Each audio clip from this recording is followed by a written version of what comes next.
noite, querida igreja. Que a paz do Senhor Jesus esteja com cada um nesta noite. Como é bom estarmos na casa do nosso Senhor, mais uma vez, para adorá-lo, para servi-lo. Nesta noite, vamos estudar a palavra de Deus, como é comum, é normal que façamos aqui, sempre que estamos na presença do Senhor. Então, quero convidar você, como você está, a fechar os olhos, para que façamos uma oração, para pedirmos o Espírito Santo de Deus, para que venhamos entender a vontade de Deus para nossas vidas, que está na palavra dele aqui. Vamos orar. Querido Deus, louvado seja o Senhor. Obrigado porque nos trouxeste à tua casa mais uma vez. Obrigado pela vida, pela proteção, por nos conduzir até aqui. Nos ajude agora a fechar nossas bocas, abrir os nossos ouvidos, as nossas Bíblias e entender a tua vontade para cada um de nós, desde as crianças até os adultos. Em nome do Pai, do Filho e do Espírito Santo. Amém. Amém, queridos irmãos. O tema da mensagem desta noite, para mim e para você também, é contemplando Jesus. É uma frase bonita, é uma frase linda, né? Contemplando Jesus. Nós chegaremos aos céus, contemplando Jesus. E essa contemplação deve ser diariamente, deve ser a todo instante, deve ser a cada segundo. Como diz o pastor Bulhon, nós devemos estar ligados a Cristo 24 horas. Alguns por aí vão chamar de fanatismo, mas Deus chama de comunhão, chama de dedicação, preocupação com o correto, chama de sábia a pessoa que o busca constantemente, a cada segundo, a cada momento, fazendo assim, contemplando Jesus a cada segundo da vida, a cada momento. Será mais difícil cair, mais difícil pecar. Claro que ainda assim acontecerá, porque nós estamos na terra, temos a tendência ao pecado. A Bíblia diz que não há um justo aqui embaixo. A Bíblia diz que todos pecaram. E é por isso mesmo que nós precisamos de Cristo. Quero convidar você, juntamente comigo, a abrirmos as nossas Bíblias. Vamos ler alguns textos, refletir em cada um. E o primeiro texto está no livro de Eclesiastes. Vamos então abrir. Eclesiastes fica aí no Antigo Testamento. Você vai para Salmos, aí você passa Provérbios, e aí você chega em Eclesiastes. O capítulo é o 11. E o versículo é o 7. Em Eclesiastes 11, versículo 7, diz exatamente assim: doce é a luz e agradável aos olhos ver o sol. É o primeiro verso. Doce é a luz e agradável aos olhos ver o sol. De fato, a Bíblia acertou, como sempre acerta. Doce é a luz. Só consegue saber dessa doçura da luz quem enxerga, quem tem visão. E todos aqui, eu creio que enxergam. Talvez nem tanto né? Por causa, no decorrer da vida, a gente vai tendo uns probleminhas de saúde, mas ainda assim enxergam.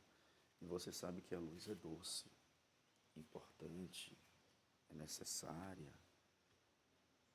Ver, enxergar. Enxergar é uma das melhores coisas que existem. Embora os nossos olhos olham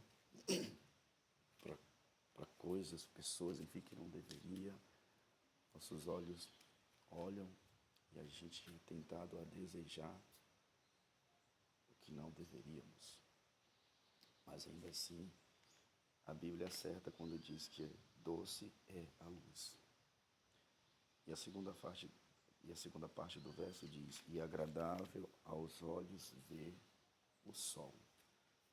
Imagine um dia sem sol. A gente pode até gostar. Nublado, né? Dá vontade ali de ficar em casa, ficar deitado, ficar em casa. Mas imagine o segundo dia sem sol.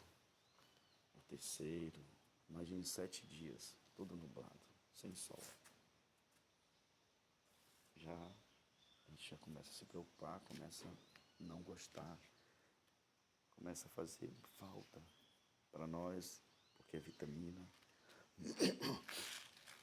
para nossas roupas, porque precisam enxugar. O sol é agradável, o sol é importante. Se nós olharmos, irmãos, ainda que por um momento, para o sol em sua glória do meio-dia, ao desviarmos os olhos, em tudo que olharmos aparecerá a imagem do sol. Vocês já viveram essa experiência? Imaginem aí amanhã, por exemplo, meio-dia, 1 hora da tarde. Se o sol estiver bem forte, bem quente, como a gente fala, olhe para o sol. Você não vai conseguir olhar por muito tempo, né? Você vai olhar por alguns segundos. Ninguém consegue. Se o sol estiver muito forte, olhar para ele 1 minuto. É muito forte. Então você vai olhar alguns segundos para o sol e depois você vai parar de olhar para o sol e vai olhar para o lado, para frente, para o lado esquerdo, enfim. E você vai ver um clarão. Aparecerá ali a imagem do sol para você. Você parou de olhar para o sol. Você está olhando para outro lugar, mas você vê um clarão. É muito forte. O mesmo acontece quando contemplamos Jesus. Tudo para que olhamos reflete sua imagem, o sol da justiça. Por este motivo que devemos contemplar Jesus. Quando a gente contempla Jesus, a gente vê Jesus em tudo. A gente vê Jesus na natureza, no canto do pássaro. A gente vê Jesus no barulho da água do rio. A gente vê Jesus no mar. Imagina ir à praia e olhar aquela imensidão de água. Os pássaros voando, o vento. Quando a gente contempla Jesus, não podemos ver nenhuma outra coisa, nem falar de qualquer outra coisa. Sua imagem está impressa na retina espiritual e afeta cada parte de nossa vida, suavizando e subjugando toda a nossa natureza. Quando a gente contempla Jesus, nós não conseguimos ficar sem refletir esse sol da justiça que veio até nós. Quando a gente contempla Jesus, a gente sente uma vontade natural de pregar, de dar um estudo, de cantar na igreja, de assumir uma responsabilidade na igreja, porque a igreja precisa de pessoas. A nossa igreja é carente de pessoas para assumir as responsabilidades, os cargos. Certamente aqui pode existir uma pessoa que tem 2 cargos, ou até mais. Por quê? Porque outras pessoas não aceitaram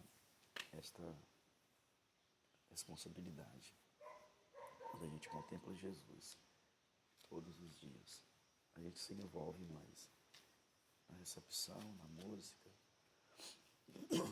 nos ministérios que tem a igreja. Quando a gente contempla Jesus, a gente convida o vizinho para vir à igreja, o amigo.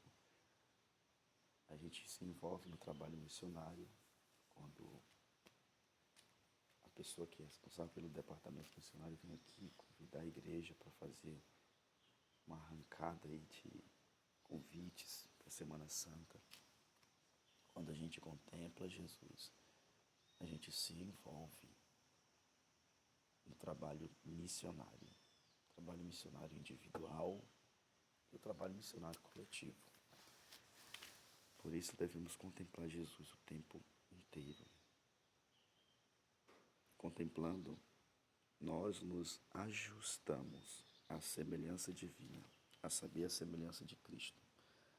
A todos aqueles com quem nos associamos, refletimos os brilhantes e alegres raios de sua justiça. Nosso caráter é transformado, pois o coração, o espírito e a mente são iluminados pelos reflexos daquele que nos amou e a si mesmo se deu por nós. Quando nós contemplamos Jesus, os reflexos